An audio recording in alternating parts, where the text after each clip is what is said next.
অসাধারে দেখাই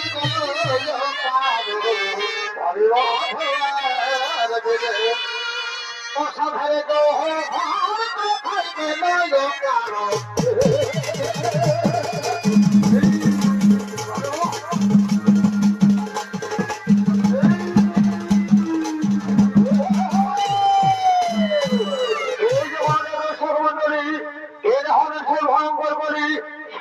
মন্ত্রী সেনাপতি বর্তমানে আবির্ভূত হতে চলেছেন ধর্মকে বিনাশ করার জন্য আমাদের ধর্মকে প্রতিষ্ঠা।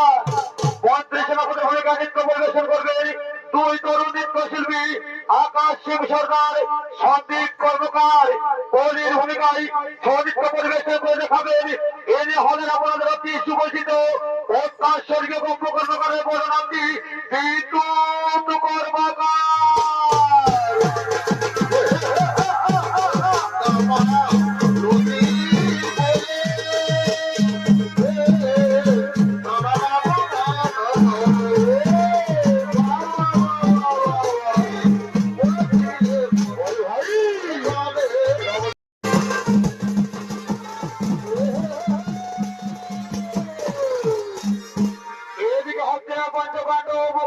তারা মনের মধ্যে নৃত্য করতে করতে হস্তিনা রাজপ্রসাদে করছেন আগমন আলাপ আলোচনা বিচার করার জন্য।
করে বলো ভাই কেমন আছে তারকাবাসীগণ?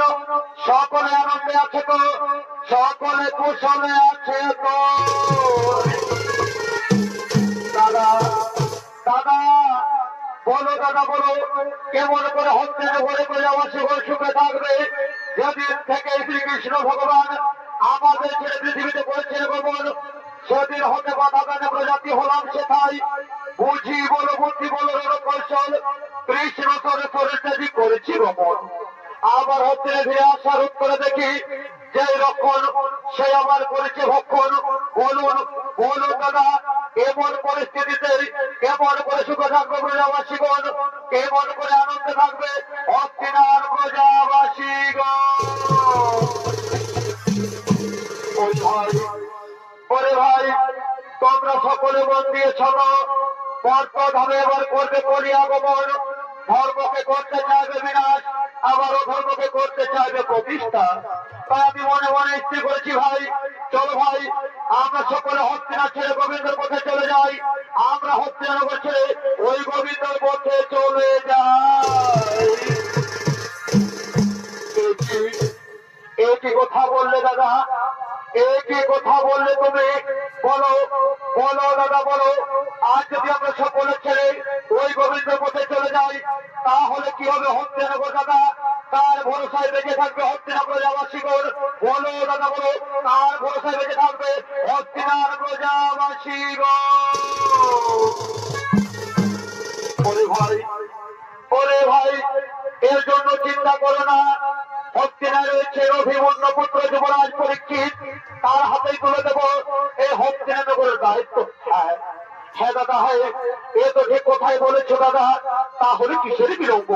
চলো চলো দাদা চলো, আমরা সকলে মিলে আমাদের যুবরাজ পরীক্ষিতকে দেখে নেই। ওরে ওরে, কে কোথায় আছো? কে কোথায় আছো? যুবরাজ পরীক্ষিতের হস্তিনা আসার আহ্বান জানিয়ে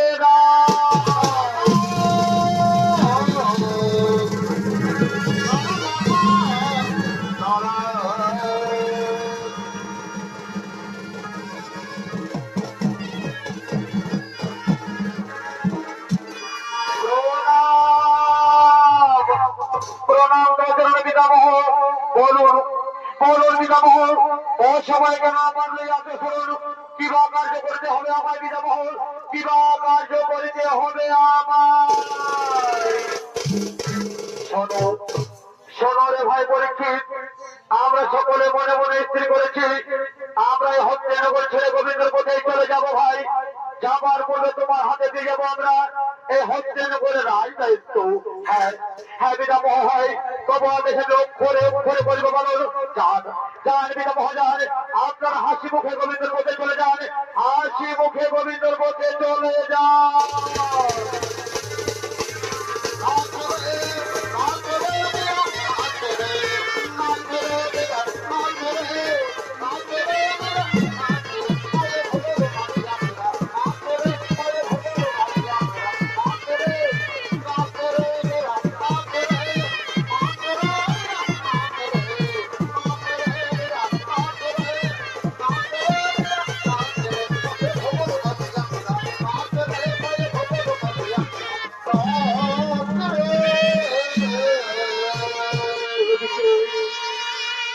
এদিকে হস্তিনার পঞ্চপাণ্ডব তাদের পুত্র অভিমন্যুর হাতে দিয়ে গেলেন, অভিমন্যু পুত্র পরীক্ষিতের হাতে দিয়ে গেলেন হস্তিনার দায়িত্ব। আর এদিকে মর্তভাবে কলি ও তার মন্ত্রী সেনাপতিকে সঙ্গে লয়ে আবির্ভূত হতে চলেছেন অত্যাচার করার জন্য।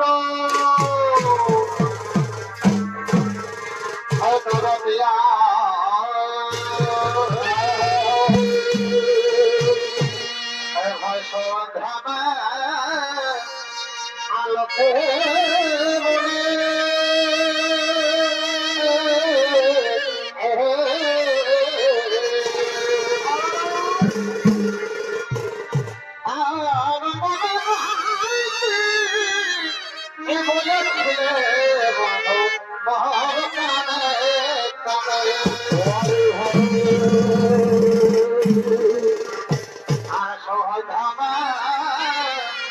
আলোতে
আমি একটা গৌর বলি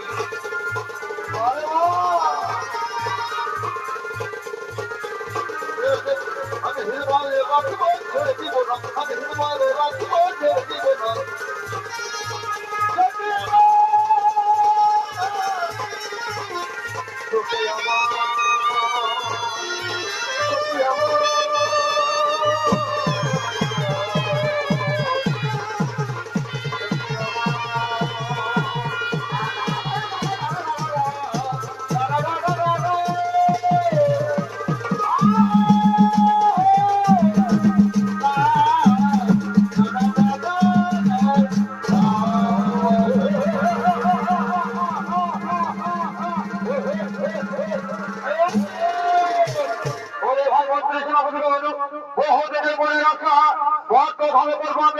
প্রতিষ্ঠা তাই তুমি বিলম্ব করো না ভাই যাও যাও তুমি বলতে হবে চলে যাও দেখো দেখো কে কোনো ধর্ম করতে চাই তাকে মারতে মারতে নিয়ে এসো আমার সম্মুখে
আমরা তো প্রতিদিন ধর্মের নামে গুণগান করে এসেছি আজ কেমন করে ধর্ম বিনোদনের গুণগান করবো পারবো না বলে পারবো না আমরা ধর্ম বিনোদনের গুণগান করতে পারবো না কে বললো রে ছয়টা ব্রাহ্মণ করবে না বর্তমানে প্রতিষ্ঠা ওই ভাই মন্ত্রী সেনাপতি এদেরকে মারতে মারতে অন্ধকার কারাগারে করে বন্ধ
তাকে তোমরা ভয় যাও তাহলে মারতে মারতে ঠিক কিভাবে নিয়েছো আমার অন্ধকার কারাগারে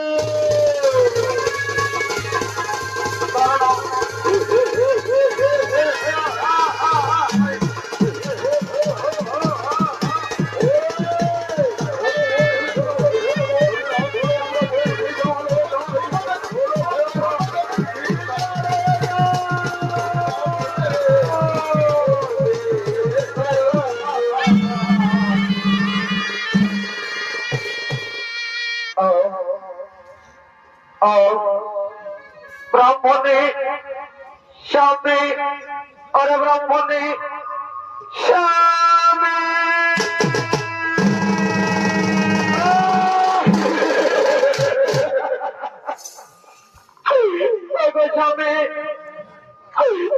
বলে দাও ওই দুষ্টমতি দুরাচার কলির অত্যাচার কেমন করে সহ্য করবো আমি যে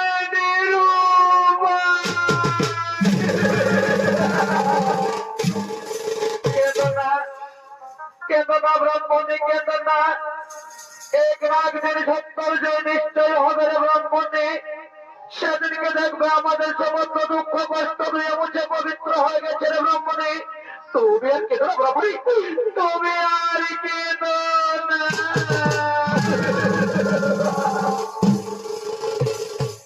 ব্রাহ্মণী কলির এই অন্ধকার কারাগারে তুমি কিছুতেই থাকতে পারবে না আমি পুরুষ মানুষ যতই কষ্ট হোক না কেন থাকবো তাই তুমি আমায় ছেড়ে চলে যাও না ব্রাহ্মণী তুমি আমায় ছেড়ে চলে যাও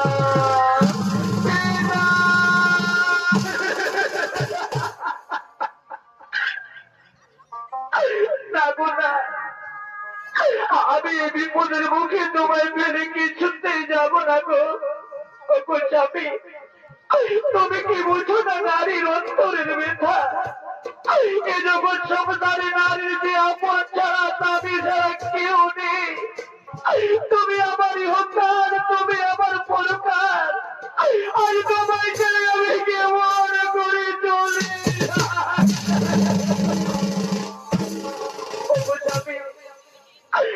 যদি আমি তোমার বিপদের মুখে ফেলে দিয়ে চলে যাই তাহলে তোমার সংসারে সবাই আমায় কলঙ্কিনী বলবে গো বলো আমি বলো আমি কলঙ্কের দাগ নিয়ে কেমন করে পৃথিবীতে বেঁচে থাকবো কেমন করে বেঁচে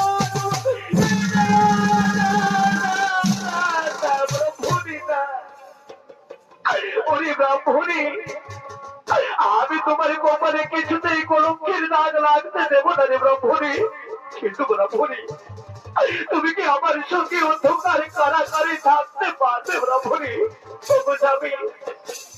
আমি তো প্রথমেই বলেছি যতই কষ্ট যতই বেদনা